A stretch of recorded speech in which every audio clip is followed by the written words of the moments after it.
dahil nawalay po ako sa piling ng misis ko sa kanyang araw ng kaarawan.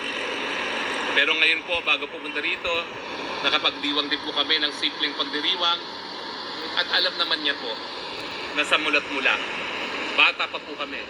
Pareho namang kabahagi na ng aming buhay ang pagsakripisyo at paninilbihan para sa inang bayan. Huwag po kayong maniwala na ako'y nakontempt dahil ako'y nagsinungaling.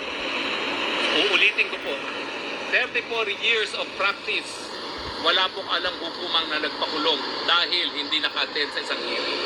Correct. Nakikita niyo po na ang hearing na yan, ako po ang linilipis. Hindi po yan para bumuo ng batas. Ang tinatanong nila ngayon, meron ba akong unexplained wealth? Bakit? Yan ba ang in aid of legislation nila laban sa Pogo?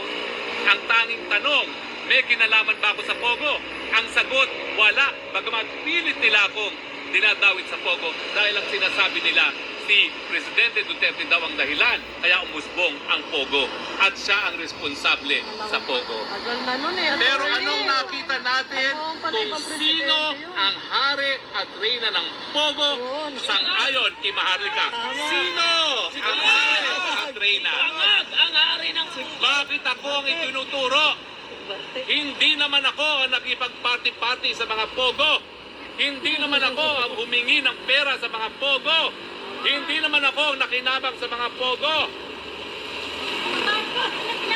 Ang ginawa ko lang po, maghain ng mga pleadings sa isang ordinaryong kaso ng ejectment.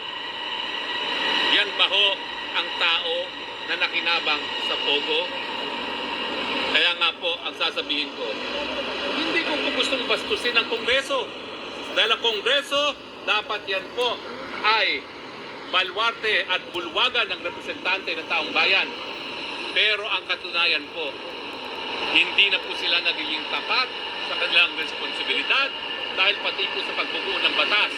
Wala po tayong maaasahang batas na mabubuo sa kanilang pag-iimbestiga di umano ng EJK at ang Pogo dahil ang kanilang pakay sirain ang Duterte at lahat na lang kanilang mga alyado, lalong-lalo na ang dating tagapagsalita ni Presidente Duterte. Anong batas ang maipapasa nila? Sa ngayon, sa tinatakbo ng investigasyon, ako ang iniimbestigahan at hindi po nagkakaroon ng investigasyon para sa isang batas. At anong aking pagkakasala? Malaki masyadong bibig. Maasim ang sinasabi sa gobyerno ito. Tama. At kahit anong sabihin nila, hindi po tayo magpapatinag. Naalala niyong sinabi ng isang kongresista, habang kami nag-iisip kung ikaw'y pagkukulong o hindi, masasakit ang mga sinabi mo nung kinontempt namin. Si Badoy at si Celis ng SMNI. Binigyan ako ng pagkakataon na bawiin ko mga nabanggit ko laban sa kamara ng mga magnanakaw. Hindi ko po ginawa yun. Pinili ko pong makulong kesa bawiin ko ang mga binigas kong mga salita na pawang katotohanan lamang. Masasaktan sila, attorney. Kaya nga po ang mensahe ko, mabuti pa, gurgurin nyo talaga ako dahil hindi po ako titigil na sumigaw na walang karapatan ang mga wala sa tamang pag-iisip na mamuno sa Republika ng